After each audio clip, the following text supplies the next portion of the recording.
G'day fellas and welcome to a casted game. Spawning in on the west side of the map, playing as the deli in the color blue, it is the one, the only, the Viper. And on the opposite side of the map, playing as the red, as the French, it is going to be one puppy paw. There was a lot of asses in there right there. Welcome.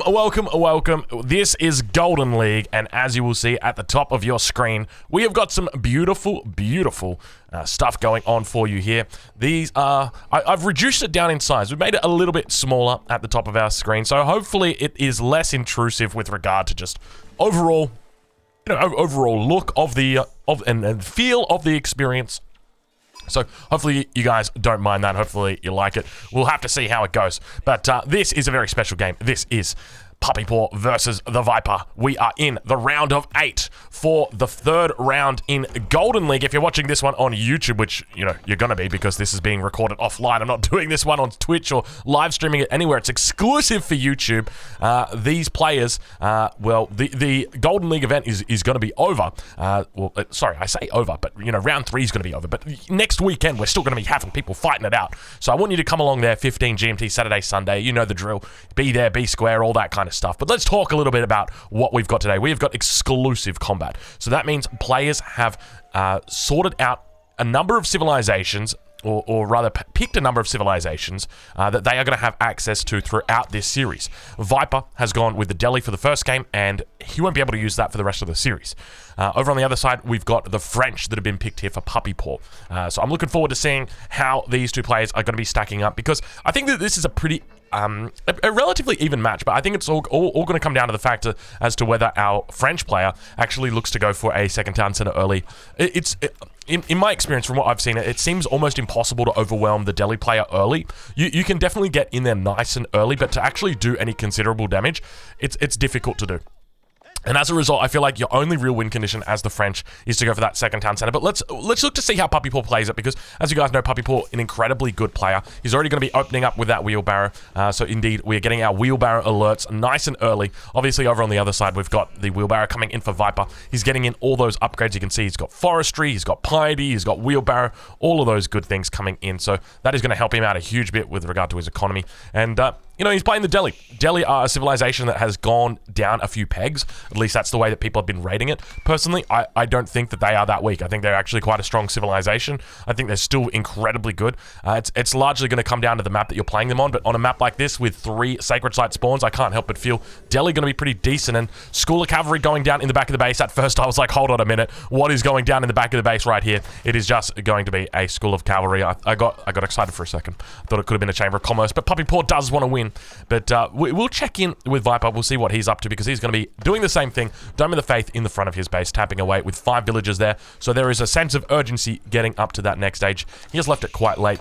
House going to be coming through for him. But what can we expect this game? We can expect that there are going to be numerous power spikes that Viper looks to hit, and that need to be countered by our French player. So power spike number 1, it's going to be when all of these technologies come through. So once he's aged up, he's going to be researching double broadaxe. It's going to be researching that specialized pick. He's going to be researching horticulture.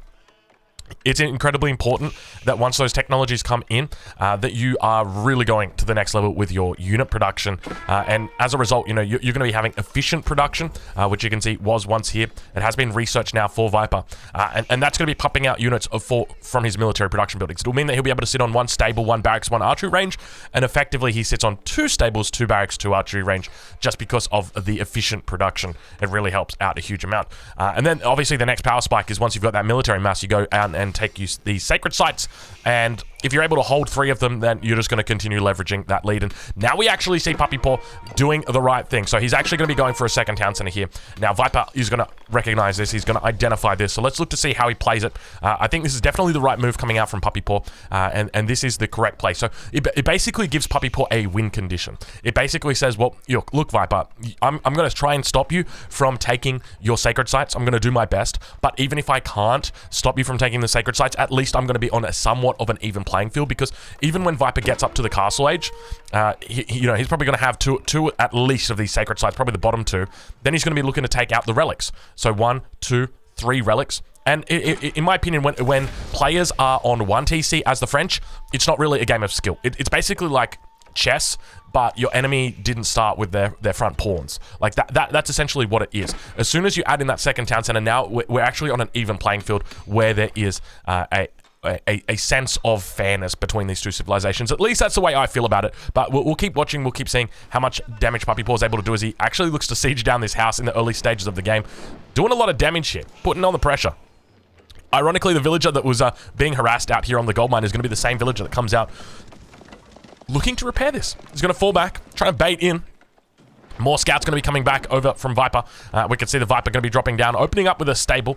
Yet to drop down a barracks, indeed. Yet to drop down a barracks, but does have the double blacksmith opening going for us. We're at 6 minutes here, so nice and early. Second town center going to be coming down here on the hunt. You can see it's nice, and he's gone for a very forward location, but this concerns me. This concerns me. You want to typically be putting your town center on the hunt, but the problem is he's had a front hunt spawn. He has expanded towards his enemy. This is incredibly dangerous, very scary. Good luck to Puppy Paw. I gotta say, I don't know how I feel about this Puppy Paw. I don't know if Viper's aware of this. Obviously, he knows there's a second town center, but because typically what the French want to do in this scenario is they want to look to try and stay alive. So I would have even thought about maybe a second town center up on the backside here would have made sense. At least he's got access to berries. You know, you can put that a single outpost up right here, get the arrow slits in it, look to defend from that location like that. But he's going to be on the front line, and if Viper spots this, which he does, he could realize that, hold on a minute, well, we could do some punishment. We could get the whip out right now. And you know Viper, he's no stranger to the whip. Viper, okay. Oh god, you loved seeing those farms come down. You're like, wait a minute, that's got to be a misclick. Viper, don't you dare make that farm. Oh gosh, the day that I see a player make a farm in a forward farm and not accidentally delete it, that is going to be a good day. I'm going to look forward to that. You know that's going to go in a thumbnail, right? Like, he did what? And he still won? No way. Horseman going to be coming out looking to chase away the scouts, doing a good job here. We'll take a look at Puppy Paw. You can see all of the scouts going to be on this side of the map. Viper knows where his scouts are at. He knows that there's no information coming in for Puppy Paw right now. And Puppy Paw behind this actually going to be going for chivalry, yet to make a single unit at this point in time. You can see he's got two military units at this point in time. But those are both scouts. He's going to be jumping inside that town center, and now he's going to be looking to get that production out. So this is essentially something that was popularized by Divine, which is this two town center opening straight in a military mass. And I expect that Puppy Paw won't even look to go castle. He will just look to play it out in feudal age. He will go heavy on knights, heavy on archers, and then begin to mix in spears once his enemy gets up into the castle age. He won't look to go castle himself though.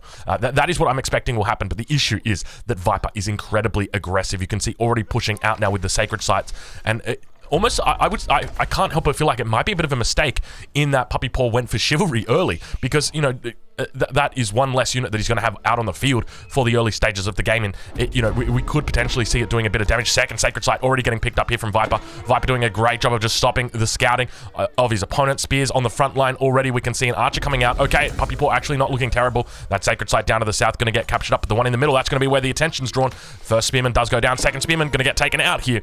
Doing a pretty decent job. Puppy Paw manages to clean up the sacred site, so he started off well. Horseman moving around the back of the base now. Puppy Paw going to be careful. You can see he spots it out on the edge of his map.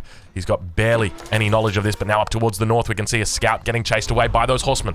Sacred site gets captured for Viper. He's got one on the board. He's a happy camper, and he's going to be looking to get that second sacred site up as quickly as possible. Villager going to go down here. Villager does go down. Viper with a 1-up in this scenario. We'll take a look at the villager count right now. You see 42 for Puppy Paw, 32 for Viper. So he's got a nice little villager lead going, but at the same time, you know, keep in mind Viper sitting on one base, and all of his technologies have just come through. Remember, we talked about this. You know, this is power spike number 1 coming through for Viper here, and the issue is that the town center is on the front line, which makes it very, very easy for Viper to push this and do pressure. You can see they're barely a screen away right there. There's your military production buildings. There's your town center right there.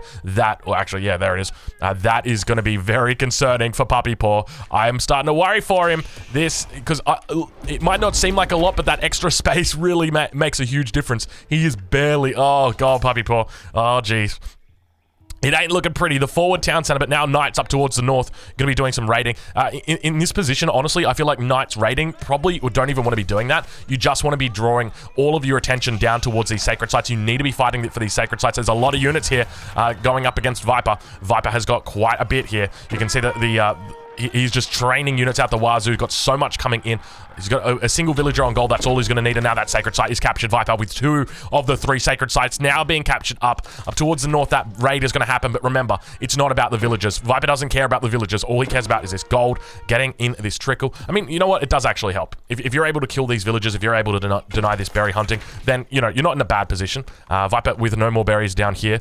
So definitely going to regret not putting down an outpost. And we see more market actually going to be going down. Battering ram going to be making its way in. Outpost coming up here as well for Puppy Paw. Puppy Paw going to be on the defense as the archers begin getting added in. So we've got the 1-1-1 for Viper. He's going to be having a beautiful composition here. He is really going to be doing a great job, but we see units coming out now. Puppy Paw going to be looking to engage. We'll head into the cinematic view. Actually, we don't have a cinematic view here. Apologies. I mean, I can take you into the cinematic view. It doesn't really do much for you. Just removes the mini-map. There you go. But we'll get in nice and close for you guys, but you can see Viper is absolutely crushing this position right now. And Puppy Paw just needed a little bit more time. You can see that he really needed the time here.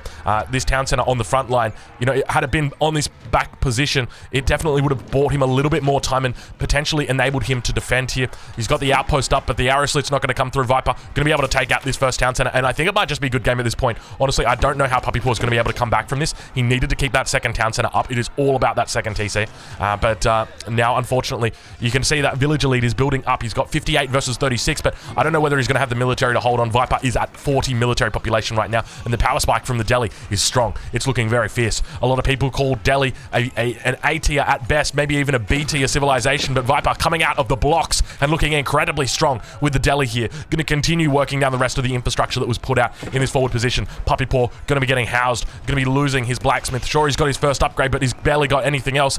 Now moving forward with a couple of spears. He's going to be trying to hold on. There's actually a pretty decent number of knights here, but at the same time, these spears are going to be doing a great job of looking to clean this up. You can see the knights yet to heal up, get too much of that health back from the chivalry.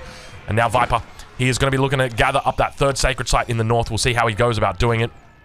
You can see a knight down towards the south. Going to be looking to neutralize that southern sacred site. And Viper might even be heading down there. Indeed, he does, as a knight was cleaned up around the back. And now a second battering ram going to be coming out. We've already got the first one down. How's Viper doing over on his side? You can see the resources that he's starting to stack up. He might be thinking about a bit of a castle age here. He could be getting more units out, but it's just going to be, you can see he's just slowly adding in. He's not going for I take it back. I take it back. He is committing to age 2. I saw him stacking up the food. I'm like, oh, he's going to age 3. He thinks he might just be able to finish this in age 2. And I think he might be right. I don't think he even needs to prolong this game. I think he can just finish it. And you can see now the knight on the south sacred site going to be trying its best, but the spear's going to be meeting it right in time. Say, hey, fella, what's up? Down you go, mate. Don't even think about it. Nice try. Nice try. And now Viper continues to move forward. He's got that second battering ram that's out. He's going to be looking to do some damage. We'll check in on the base of Puppy Paw and see how he's holding on. That second town center up towards the north would have been such a big difference here, but unfortunately, it's not going to be the case. Puppy Paw going to be looking to hold on. A wolf getting in on the action as well. You can see him fighting, trying its best. And Viper's Deli looking incredible in this first game right now, but keep in mind, Viper not going to be able to pull out this Deli anymore in this series. This is the last time he gets to use it. By the same token, the last time that Puppy Paw gets to use his French. That is a fair few villages in the town center right now. That is 15 villages in the town center. That's a lot of resources. That is a lot of resources that are coming out on that town center. I guess he's got a lot of food stacked up, just not a lot of other resources stacked up right now. Puppy Paw going to be trying. You can see he's getting pushed to the brim. Villagers getting pushed back. It's starting to look like a little bit of a walkover. Viper's still yet to take that third sacred site at this point in time. I guess he's not too worried about it. He doesn't even need to take that that third sacred site, but he is just pumping out units non-stop. Look at that. He's not even thinking about going castle. He doesn't need to. He's happy just finishing this off in the feudal edge. He knows he's got the tempo advantage. He continues pushing in. He's looking very, very strong in this situation.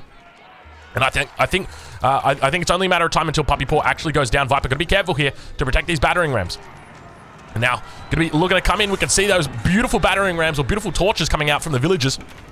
As they look to light up the battering rams, villagers going to get pulled in, and you can see the villager count starting to even out now. 54 villagers, 53 villagers for Puppy Paw, 44 for his opponent, and Viper is slowly building that bridge between the economic gap, and now those villagers going to get picked off, and Puppy Paw in a bit of a difficult spot. More villagers going to get chased away up towards the north. You can see he's struggling, and all of a sudden it's not looking pretty for him, and now the final fight looking to open up. The question is whether it's going to be Viper that's able to hold on, and I suspect it's going to be. There's a lot of spearmen continuing to funnel in. At this point, he's got archers on the backside as well. He's doing a great job. Town center is getting pressured, and good game gets called. Viper victorious in this first game of the series, fellas. If you've enjoyed this, make sure you check out Golden League. If you're interested in seeing the next game between these two guys, it'll be immediately uploaded on this channel in the very next video, so make sure you check that out. Thank you so much for watching, and I'll catch you guys in the next one.